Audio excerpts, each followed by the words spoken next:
নমস্কার বন্ধুরা, আজকের করব চিকেন চপ। এই দেখো, চিকেন চপ করতে আমি এইটা দই, রসুন আর লবণ দিয়ে মাখিয়ে রেখেছি, কারণ 1 ঘন্টা আগে আমি মাখিয়ে রেখেছি, খেতে তাহলে ভালো হবে। তাই এইটা তোমাদের দেখালাম না। এবার পুরটা করে নেব। এই দেখো, কড়াই গরম হয়ে গেছে, তেলটা দিয়ে দিয়েছি।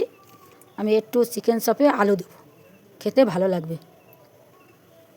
আমি রসুনটা ভেজে, পেঁয়াজ আর রসুনটা ভেজে নেবো একবারে। পেঁয়াজ রসুনটা ভেজে নিয়ে একবারে, পেঁয়াজটা ভাজা হয়ে গেছে। এবার আলুটা দিয়ে দেবো অল্প করে লবণ, দিয়ে দেবো আদা বাটা, দিয়ে দেবো গরম মশলার গুঁড়ো, আর দিয়ে দেবো কাঁচা লঙ্কা। এটা দিয়ে ভালো করে এবার দিয়ে দেবো চিকেন, একসাথে কষিয়ে নেব। এই দেখো, কষানো প্রায় হয়ে এসছে।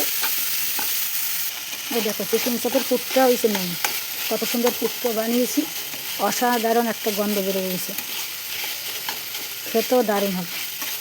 পুরটা করা হয়ে গেছে, পুরটা এবার নামিয়ে দেবো। হয়ে গেছে, নামিয়ে ঠান্ডা করে নেব।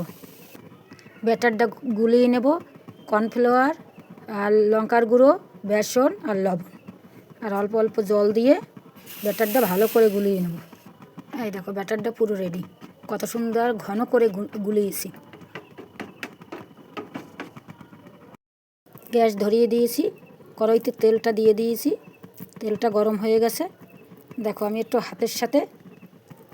হাতের সাহায্যে একটুখানি পেস্ট করে নিয়েছি। এইবারে এই দেখো, একটু হাতের সাহায্যে মেখে নিয়েছি।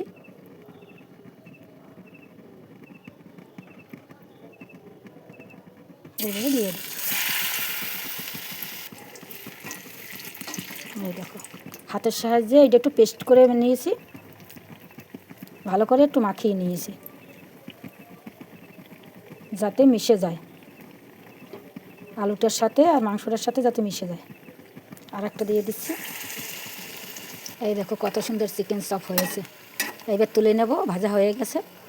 এই দেখো, আমি একটু হাতের সাহায্যে একটু মেখে নিয়েছি, যাতে চিকেনটা মিশে যায়।